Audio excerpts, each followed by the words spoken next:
Hello बच्चों, कैसे हो तुम लोग। हमें आशा है अच्छे ही होगे। आज हम लोग एक बहुत ही महत्वपूर्ण टॉपिक पढ़ने जा रहे हैं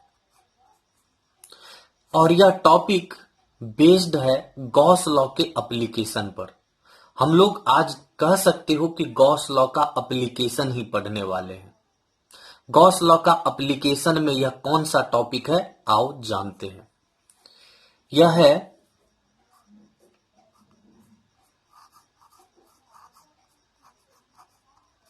electric intensity due to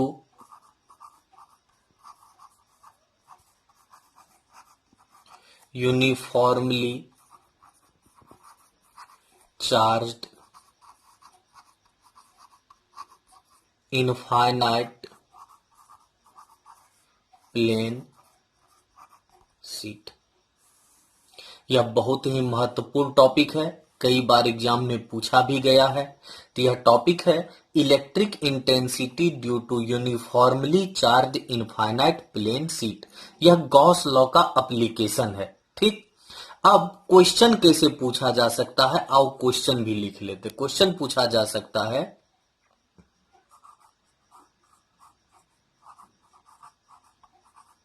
applying Gauss law, derive an expression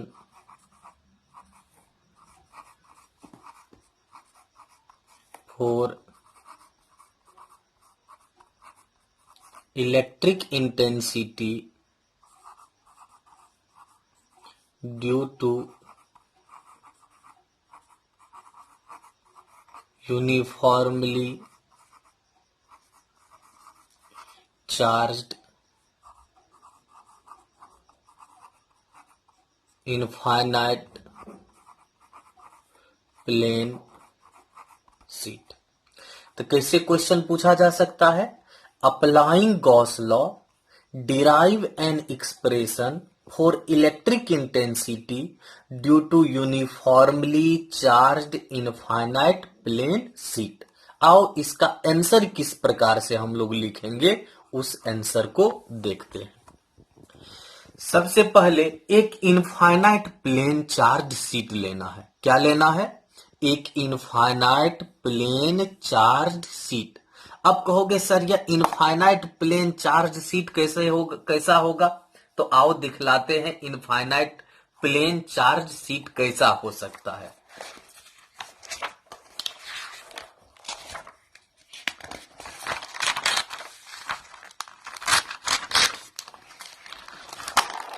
अब इसे क्या कहोगे, इसे एक प्लेन शीट कहोगे तुम लोग। अगर इस प्लेन शीट चार्ज का बना हुआ हो तो उसे क्या कहोगे, कहोगे सर यह चार्ज्ड प्लेन शीट है। क्या है, चार्ज्ड प्लेन शीट। अगर इस पर चार्ज हो तो इसे कहोगे सर यह एक प्लेन चार्ज शीट है। तो इसी प्रकार का एक इनफाइनाइट प्लेन चार्ज शीट ले लेते हैं। ठीक, और उसी के कारण इलेक्ट्रिक इंटेंसिटी का वैल्यू कैलकुलेट करेंगे। याद रखना कि इसके यह जो सरफेस है दोनों सरफेस पर चार्ज होगा। क्या होगा, दोनों सरफेस पर चार्ज होगा। अगर इधर पॉजिटिव है तो इधर भी पॉजिटिव होगा, इधर निगेटिव लोगे तो इधर भी निगेटिव ही होगा। तो आओ सबसे पहले हम लोग बनाते हैं इसका फिगर। तो एक इनफाइनाइट प्लेन चार्ज शीट लेना है।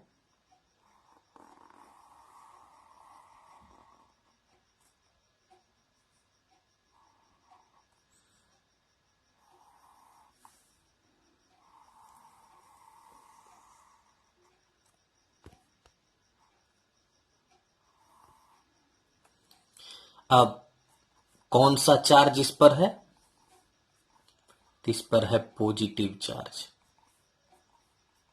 मतलब कह सकते हो कि यह पॉजिटिवली चार्ज्ड प्लेन शीट है।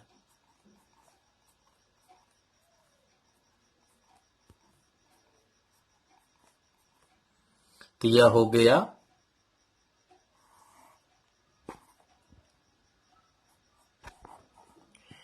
Positively charged infinite plane sheet.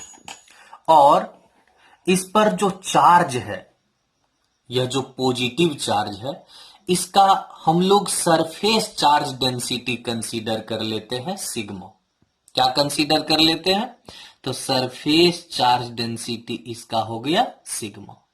इसे सरफेस चार्ज डेंसिटी कहते हो। अब इस प्लेन शीट के कारण हम लोगों को किसी पॉइंट पर इलेक्ट्रिक इंटेंसिटी कैलकुलेट करना है। तो तुम लोग अपने मन से कोई पॉइंट कंसीडर कर सकते हो। जैसे देखो, यह भी तो एक प्लेन शीट है। अब इसके कारण तुम इस तरफ इलेक्ट्रिक इंटेंसिटी कैलकुलेट कर सकते हो या इस तरफ इलेक्ट्रिक इंटेंसिटी कैलकुलेट कर सकते हो। तो हम इसी तरफ इलेक्ट्रिक इंटेंसिटी का वैल्यू कैलकुलेट करेंगे। तो इससे कुछ डिस्टेंस पर एक पॉइंट ले लेते हैं और उसी पॉइंट पर इलेक्ट्रिक इंटेंसिटी का वैल्यू कैलकुलेट करेंगे। तो आओ हम लोग ले लेते हैं यहां एक पॉइंट P, और इसी पॉइंट P पर हमें इलेक्ट्रिक इंटेंसिटी का वैल्यू कैलकुलेट करना है। अब तुम लोग जानते हो कि यहां क्या अप्लाई करना है? Gauss law. और गॉस लॉ अप्लाई करते समय हमें इस चीज को ध्यान में रखना होगा कि गॉस लॉ अप्लाई होता है ओनली क्लोज्ड सरफेस के लिए। तो यहां हमें एक क्लोज्ड सरफेस लेना होगा। और वह क्लोज्ड सरफेस कैसा लेंगे? तो यहां पर क्लोज्ड सरफेस लेंगे सिलिंड्रिकल। कैसा लेंगे? सिलिंड्रिकल क्लोज्ड सरफेस लेंगे। तो आओ देखते हैं, ड्रॉ करते हैं एक सिलिंड्रिकल क्लोज्ड सरफेस।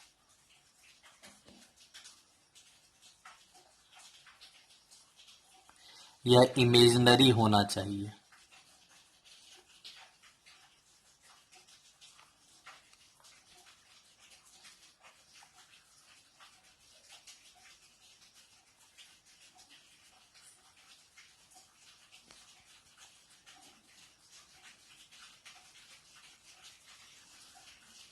तो बच्चों, यह हो गया हमारा सिलिंड्रिकल क्लोज्ड सरफेस, जिसे हम लोग कहते हैं गॉसियन सरफेस। क्या कहते हैं? गॉसियन सरफेस कहते हैं।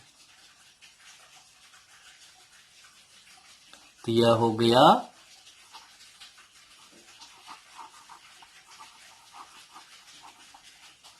सिलिंड्रिकल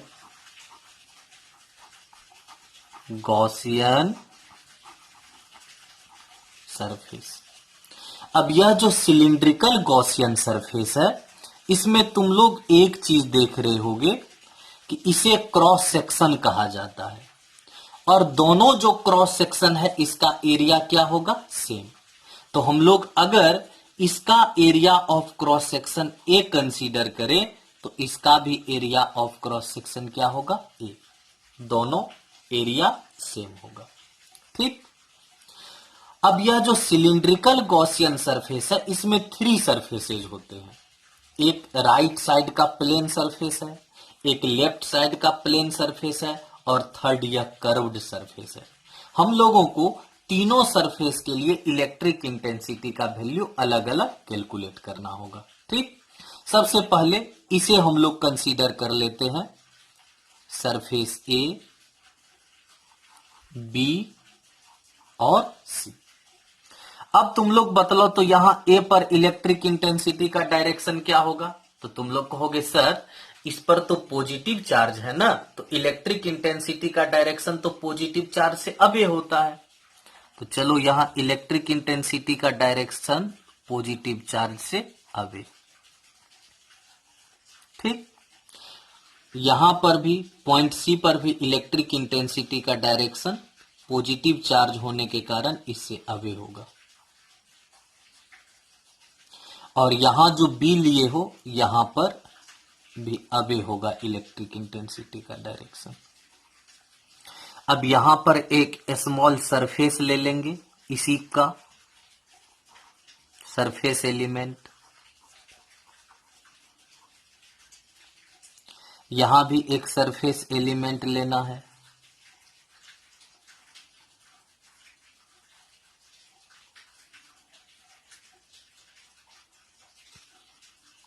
और यहां भी एक सरफेस एलिमेंट लेना है।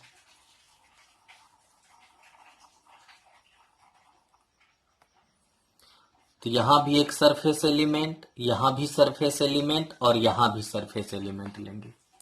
इसका जो एरिया वेक्टर होगा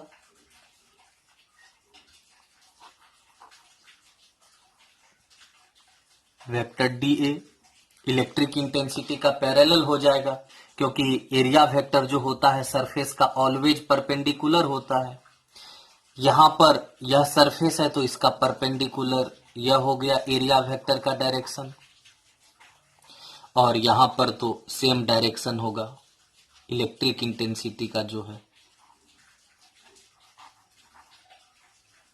यह हो गया एरिया वेक्टर। तो बच्चों यहां पर थीटा का वैल्यू क्या हो जाएगा ए रीजन में?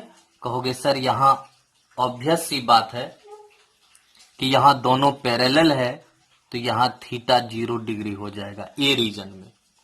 बी रीजन में जाओगे तो यहां नॉर्मल होने के कारण थीटा 90 डिग्री हो जाएगा, और सी रीजन में जाओगे तो यहां पैरेलल होने के कारण अगेन थीटा का वैल्यू कितना डिग्री होगा? 0 डिग्री।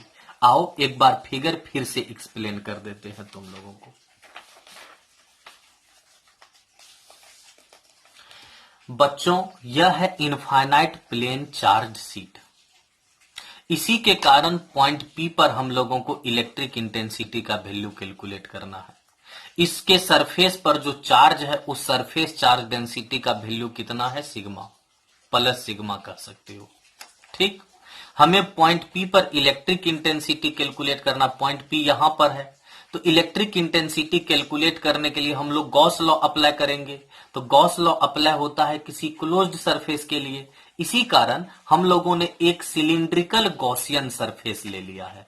ठीक, उस सिलिंड्रिकल गॉसियन सरफेस का जो एरिया ऑफ क्रॉस सेक्शन है वह कितना है? ए है। देख रहे हो फिगर में एरिया ऑफ क्रॉस सेक्शन कितना है? तो अच्छे से तुम लोगों को दिख रहा होगा ए है। ठीक, अब हम लोगों को पॉइंट पी पर इलेक्ट्रिक इंटेंसिटी कैलकुलेट करना है। हम लोग क्या करते हैं, तो यहां जो गॉसियन सरफेस लिया गया है जो सिलिंड्रिकल है उसमें 3 सरफेसेज होते हैं, एक इस साइड का प्लेन सरफेस, इस साइड का प्लेन सरफेस और एक यह कर्व्ड सरफेस। तो हम लोग इस प्लेन सरफेस को का जो रीजन है इसे ए कंसीडर कर लिए, इस रीजन को सी कंसीडर कर लिए और इस कर्व्ड रीजन को क्या कंसीडर कर लिए? बी। ठीक, 3 सरफेसेज है, सभी को रीजन ए बी सी में कन्वर्ट कर दिए, कंसीडर कर लिए। अब ए रीजन में देखो इलेक्ट्रिक इंटेंसिटी का डायरेक्शन, इस पर पॉजिटिव चार्ज है तो इससे अवे हो गया इलेक्ट्रिक इंटेंसिटी। यहां पर लोगे तो भी इस पर पॉजिटिव चार्ज है तो अवे ही होगा, और इधर लोगे तो भी इस पर पॉजिटिव चार्ज होने के कारण इलेक्ट्रिक इंटेंसिटी का डायरेक्शन अवे ही होगा। अब यह जो गॉसियन सरफेस है, यह जो प्लेन सरफेस है, इसका स्मॉल पार्ट ले लो, स्मॉल पार्ट ले लेते हैं, यहां पर भी स्मॉल पार्ट ले लेते हैं, और यहां जो कर्व्ड सरफेस है इसका भी स्मॉल पार्ट ले लेते हैं। यहां पर एरिया वेक्टर जो होगा वेक्टर डी ए इस सरफेस का क्या होगा? परपेंडिकुलर, यहां सरफेस का परपेंडिकुलर और यहां भी सरफेस का परपेंडिकुलर। तो यहां ऐसा सरफेस है तो इसका परपेंडिकुलर तो इधर हो जाएगा, यहां ऐसा सरफेस है तो इसका परपेंडिकुलर इधर हो गया, और यहां ऐसा सरफेस है तो इसका परपेंडिकुलर इधर हो गया। यहां हम लोग देख रहे हैं कि यहां ई डी ए दोनों पैरेलल है तो थीटा 0 डिग्री, यहां परपेंडिकुलर है तो 90 डिग्री, और यहां फिर अगेन यहां अगेन पैरेलल है तो थीटा कितना डिग्री? 0 डिग्री। आओ अब आगे बढ़ते हैं हम लोग।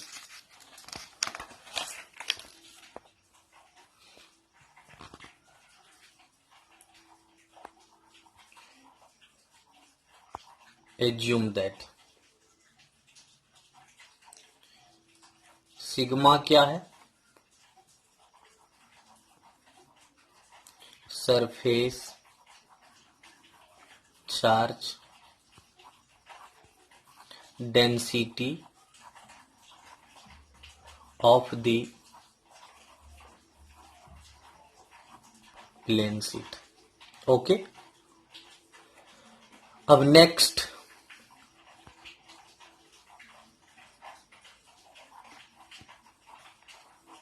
To calculate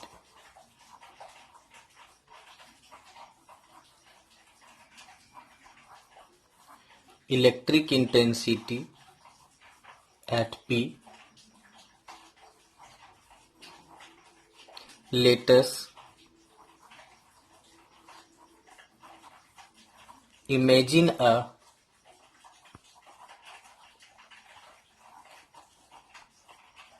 cylindrical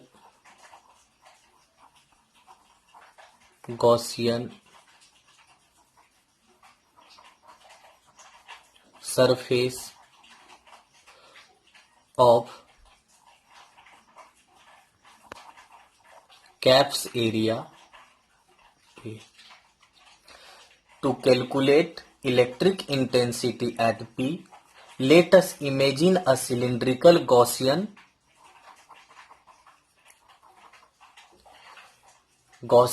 surface of caps area A. ठीक, अब आगे बढ़ते हैं। सबसे पहले तुम लोग यह बतलाओ वेक्टर ई क्या है। तो कहोगे सर यह है इलेक्ट्रिक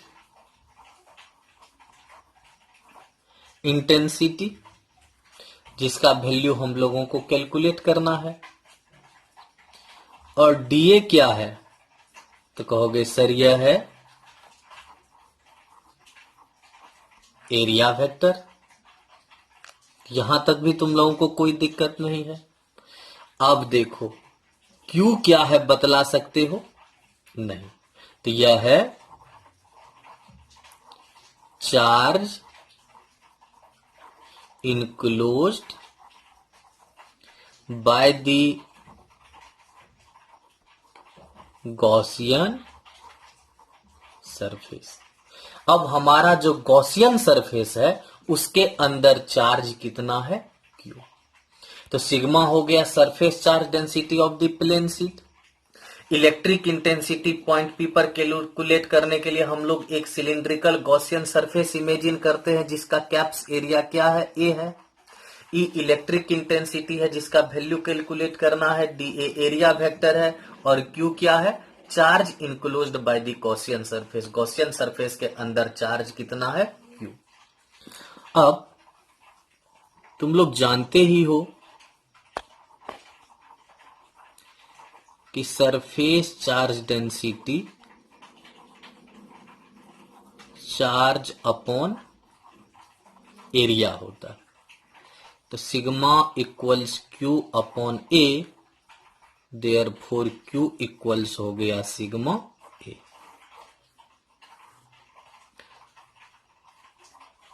फ्रॉम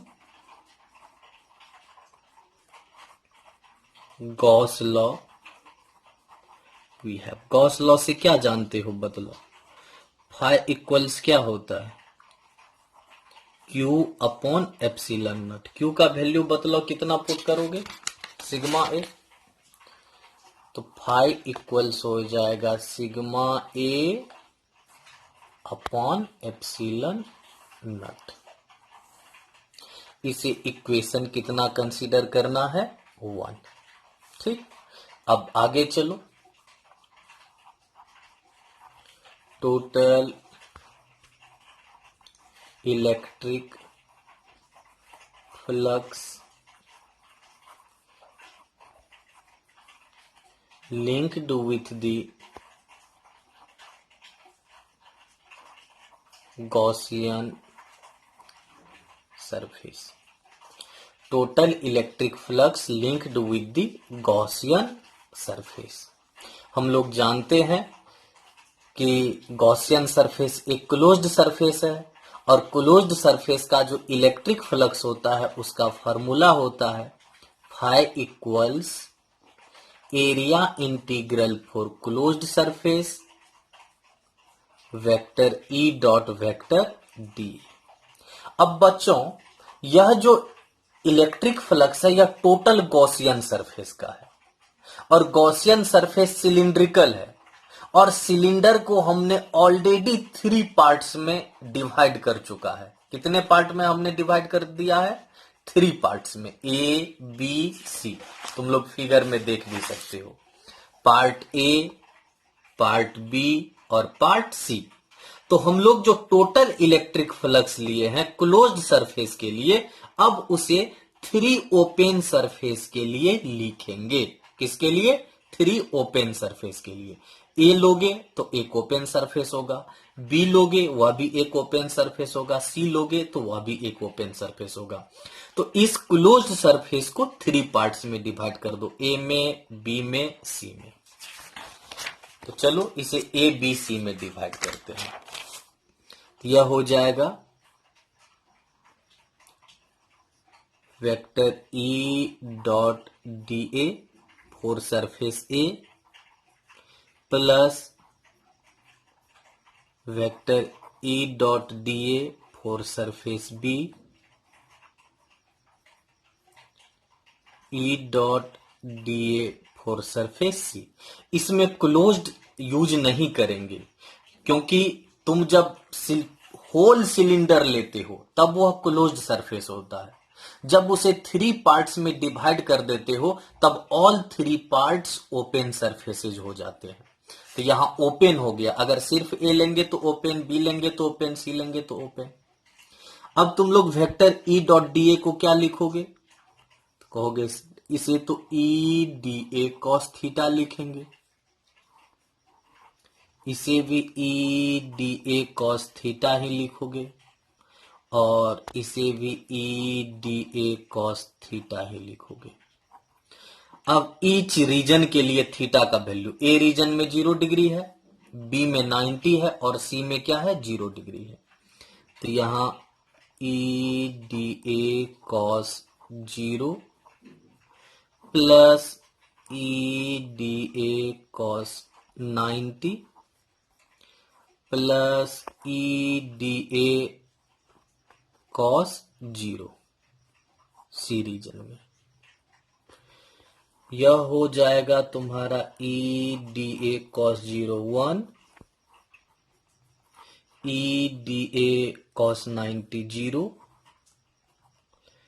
यह हो गया E D A cos 0 1, E D A plus 0 plus E D A. तो फाई इक्वल्स हो गया, ई इलेक्ट्रिक इंटेंसिटी है। हम लोग जो सिलेंडर लिए हैं तुम लोग देख चुके हो कि यह जो ए रीजन है और यह जो सी रीजन है दोनों का डिस्टेंस इस सीट से क्या है? इक्वल है। अगर तुम लोगों को फिगर में भी मेंशन कर देते हैं अगर कोई कंफ्यूजन हो तो। अगर यह आर डिस्टेंस पर है तो यह भी कितना डिस्टेंस पर है? आर डिस्टेंस पर, इक्वल डिस्टेंस पर है। इसी कारण इलेक्ट्रिक इंटेंसिटी का वैल्यू जितना यहां होगा उतना यहां भी होगा। इसी कारण हम लोग इलेक्ट्रिक इंटेंसिटी को कांस्टेंट कंसीडर करेंगे और इसे इंटीग्रल से बाहर कर देंगे। ई बाहर, यहां तो बी रीजन में 0 हो चुका है,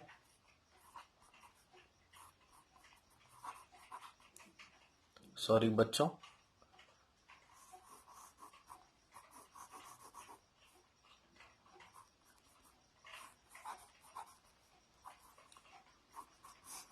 सी रीजन, डीए का integration A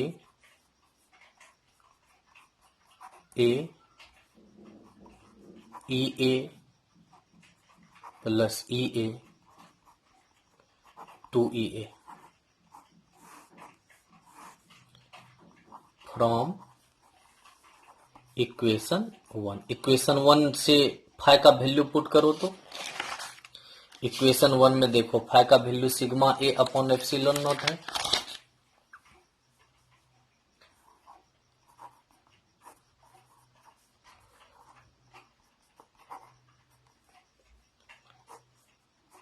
can see sigma upon epsilon naught.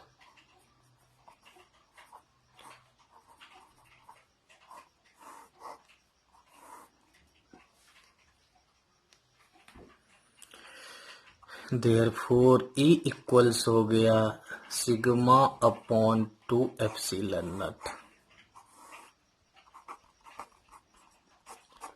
Exam में अगर तुमसे पूछा जाएगा तो यहां तक लिखना है, अगर वेक्टर फॉर्म में लिखना हो।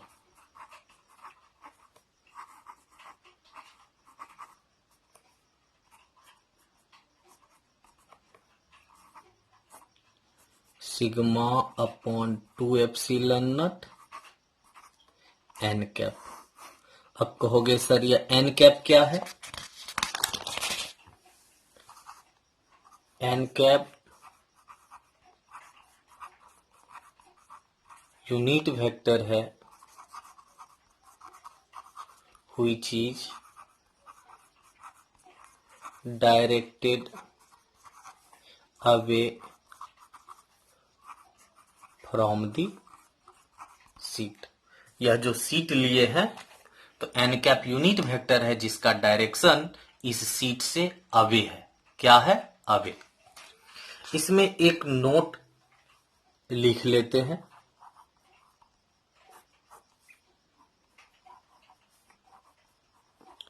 If the seat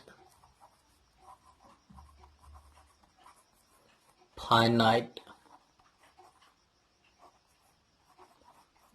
thickness then, अगर सीट एक निश्चित मोटाई का हो, किसका हो? एक निश्चित मोटाई का, फाइनाइट थिकनेस का, तब E इक्वल्स होगा only sigma upon epsilon not. क्योंकि इस स्थिति में हम लोग सीट के दोनों सरफेस को कंसीडर करेंगे। ठीक, तो आज के क्लास में हम लोग यहीं तक। एक क्वेश्चन और तुम लोग देख लो जो तुम लोगों से करने जा रहे हैं। यह क्वेश्चन है कि ठीक है, यह जो सीट है यहां से यहां पर इलेक्ट्रिक इंटेंसिटी कैलकुलेट किए हैं, यहां से r डिस्टेंस पर, तो इधर भी r डिस्टेंस पर उतना ही होगा जितना इधर होगा। अब तुमसे पूछते हैं कि अगर डिस्टेंस बढ़ाएंगे तो इलेक्ट्रिक इंटेंसिटी का वैल्यू चेंज होगा कि नहीं होगा? तो बच्चों इलेक्ट्रिक इंटेंसिटी का वैल्यू चेंज नहीं होगा, क्योंकि इस सीट के कारण जो इलेक्ट्रिक इंटेंसिटी हम लोग कैलकुलेट किए हैं वह डिस्टेंस पर डिपेंड नहीं कर रहा है, ओनली सिग्मा पर डिपेंड कर रहा है। अब तुम यहां से दूर जाओगे या नजदीक आओगे तो सिग्मा का वैल्यू तो उससे चेंज नहीं होगा। दूर जाने पर भी सिग्मा चेंज नहीं होगा, नजदीक आने पर भी सिग्मा चेंज नहीं होगा। तो सीधा सा बात है, इलेक्ट्रिक इंटेंसिटी का वैल्यू जितना यहां पर है उतना ही यहां भी होगा, उतना यहां, उतना यहां, उतना यहां। जितना दूर जाएंगे उससे ई का वैल्यू चेंज होने वाला नहीं है, मतलब सेम रहेगा। यहां कह सकते हो तुम लोग कि that is E directly proportional to sigma. Only sigma पर डिपेंड करेगा। सीट से कितनों डिस्टेंस बढ़ाएंगे या घटाएंगे, इलेक्ट्रिक इंटेंसिटी का वैल्यू चेंज नहीं होगा। तो बच्चों आज यहीं तक, नेक्स्ट क्लास में आगे देखेंगे। तब तक के लिए बाय।